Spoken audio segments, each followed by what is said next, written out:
$2000 to'y xizmati narxi endi $2500 bo'ladi. Yulduz Usmonovaning turmush o'rtog'i soliq oshchi va konsert uchun 2 milliard so'mdan ortiq pul sarflagani haqida.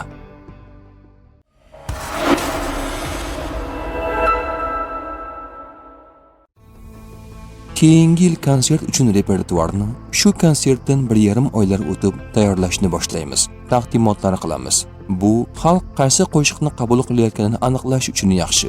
O'z ustimda ishlamasam, bunday dasturlar qila olmayman. O'tgan yilgi qo'shiqlarimni aytsam ham tomoshabin kelaveradi. Buni bilaman, lekin men jamiyatda qo'shiqlarim bilan shifokorlik qilayotgan bo'lishim mumkin deb o'ylayman. Qancha qalblar yangilanyapti, qancha xatolar to'g'rilanyapti. Kundan kunga dardlar o'zgaryapti. Xalq ichida yurish kerak. Avloddan avlodga o'tib kelayotgan qo'shiqlar masalasida auditoriya bilan hisoblashaman. Chunki xalqdan o'zimga kerakli energiyani olyapman. San'atkor xalqdan ma'naviy jihatdan qarzdor. Xalq eshitmasa, san'atkor ham yo'q, deydi Yulduz Usmonova.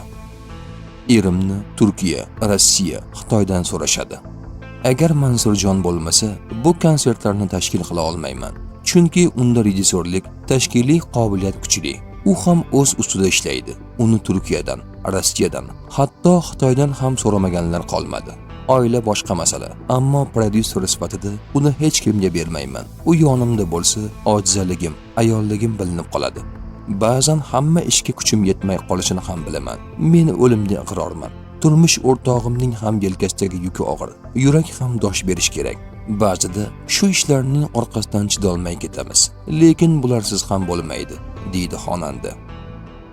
Konsert uchun 2 milliarddan ortiq pul ketdi.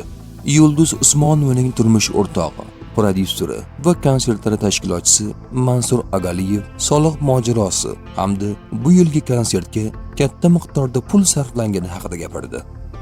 Yulduzning ijtimoiy tarmoqdagi sahifalarini men yuritaman.